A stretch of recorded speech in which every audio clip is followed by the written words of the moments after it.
Today, 17 members of the Maryland General Assembly sent a letter to the Homeland Security Secretary asking for proof of life for Kilmar Abrego Garcia. He's the Prince George's County father who the Trump administration admits was accidentally deported to a prison in El Salvador. Also today, Maryland Senator Chris Van Hollen was denied entry to that prison to check on Abrego Garcia. Our Maryland Bureau Chief, Brad Bell, is joining us now. Brad, the senator has been in El Salvador for a couple of days now. Does it seem that he's accomplished anything that he wanted to?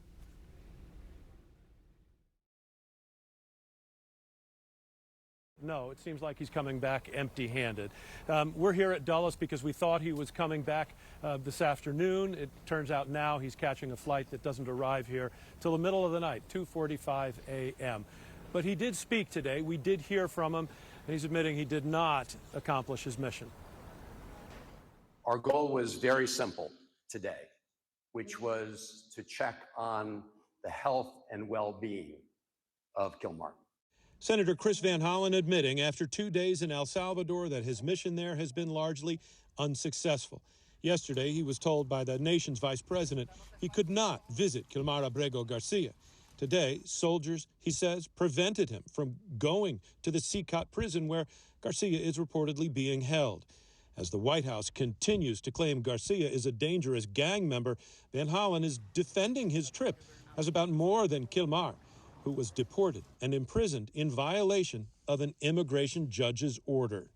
I am here not to vouch for any particular set of facts or for claims, but I am here to vouch for the judicial system in the United States, which guarantees individuals the right to due process.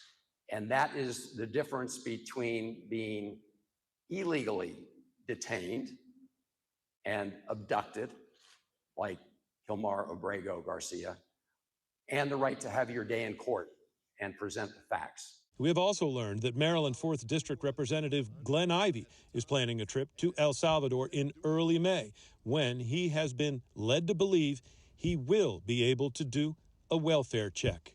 Is spending U.S. tax dollars on a congressional trip to free someone that the president says is never coming back anyway justified?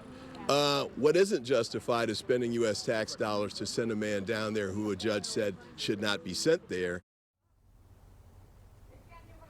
Yeah, now both elected officials are stressing that, there's an awful lot of talk about whether or not Kilmar Abrego Garcia is a member of MS-13 or not. Talk about his character. They say this has nothing to do with that. This is about what you're hearing them say there. This is about the right that we are all guaranteed to have due process in court, to not be simply accused of something and then whisked away.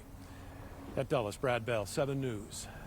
Thank you, Brad. Prince George's County Police just issued a statement detailing an incident back in 2019 in which Abrego Garcia was briefly detained, initially by a Hyattsville police officer and then questioned by the county's gang unit.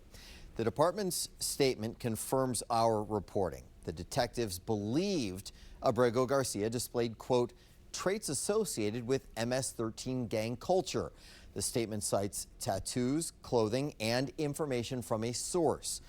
A gang sheet that we've reported on right here at 5 o'clock yesterday was filled out by an officer identified as Ivan Mendez, who shortly after that report was filed, pleaded guilty to misconduct in office and was terminated in an unrelated issue. Abrego Garcia was never charged, and police say they've had no further interactions with him and obtained no further intelligence connected to gang activities.